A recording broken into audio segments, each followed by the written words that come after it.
Alam mo ba, wala pang warrant of arrest. Sa kanya, meron na eh. May dala-dala na siya. Hindi ba binagtado tawag doon?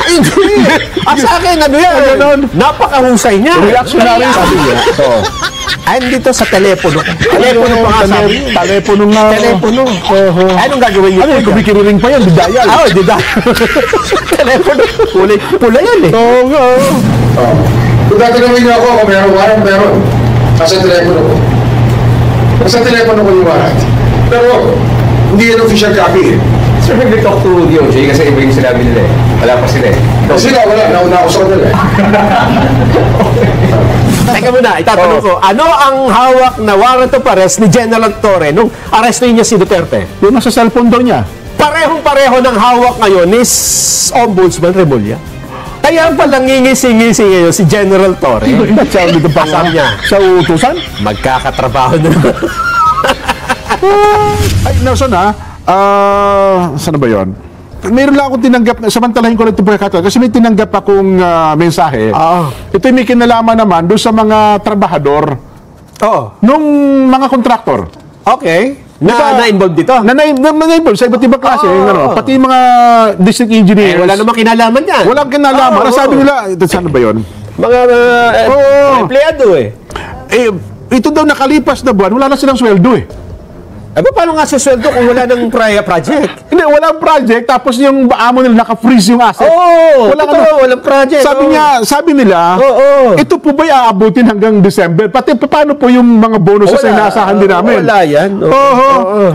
Aywan ko lang kasi sa pinakahuling balita po, kinukumpirma nga natin, yun daw DTI ay naglabas na po ng kautusan na binabawi yung kautusan doon sa 16 na kontraktor ng DPWH na itigil ang kanilang ongoing operations sa projects at isara ang kanilang opisina. Ipinasasara na po. Ang tanong nila, paano naman daw po yung proyekto na wala namang kinalaman sa DPWH o yun yung private? Diba? Hindi ka naman nakipag-contract sa gobyerno. Private naman yung project mo. Damay. Pinahinto kayo ng gobyerno. Damay kayo. Paano? Damay.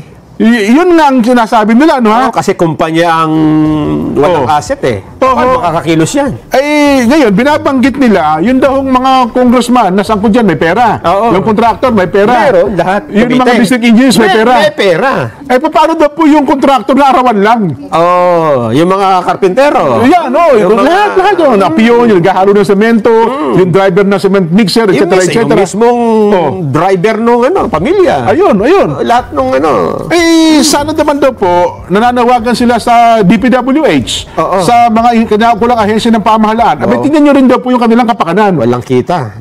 Wala nang kita, at saka hindi sila susweldo, hindi naman sila basta-basta nakakapag-apply ng trabaho sa ibang lugar, Nelson. Totoo yan. At mga kababayan. Maghahanap ng trabaho ngayon.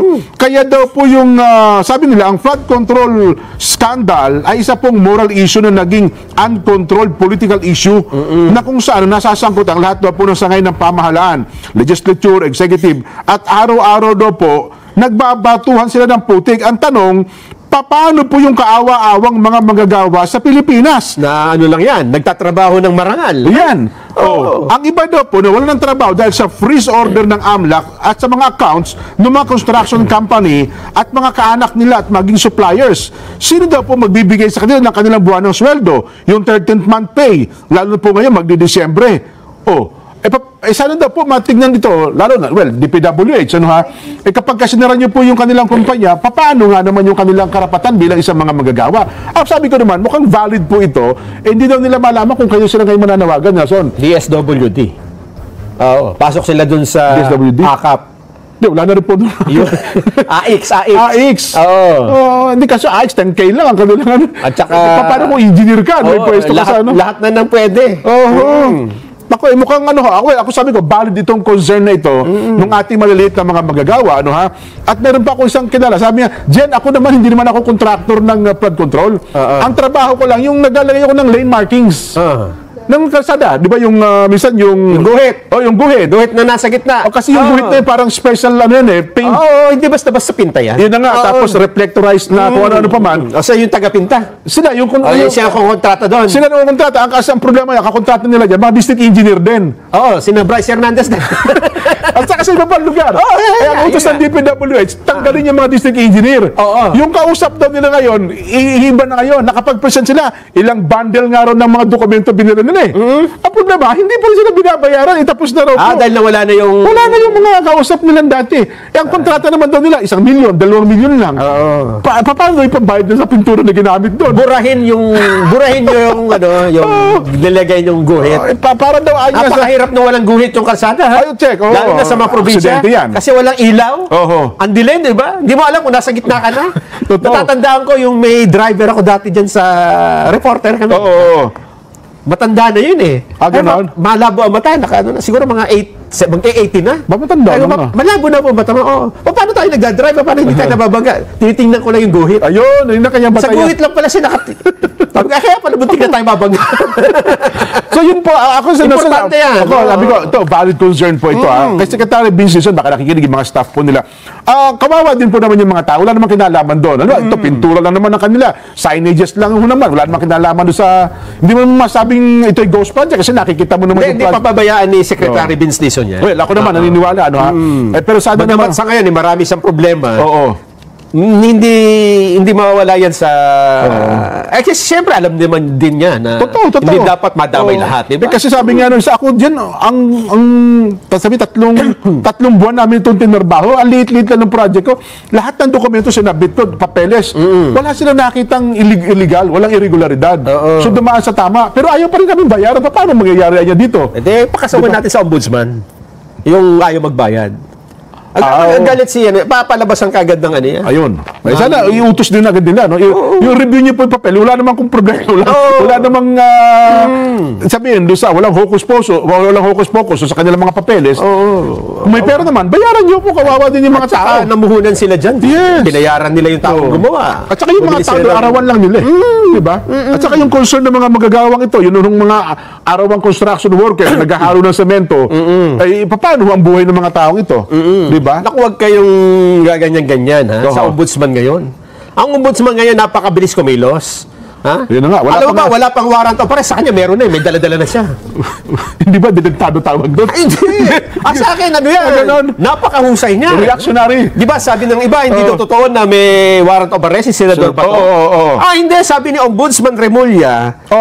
Anong wala? Meron. May kopya ako ng warrant of arrest. Meron talaga? Meron siya. Kaya pala wala sa Senador Bato ngayon sa hearing ng Senado.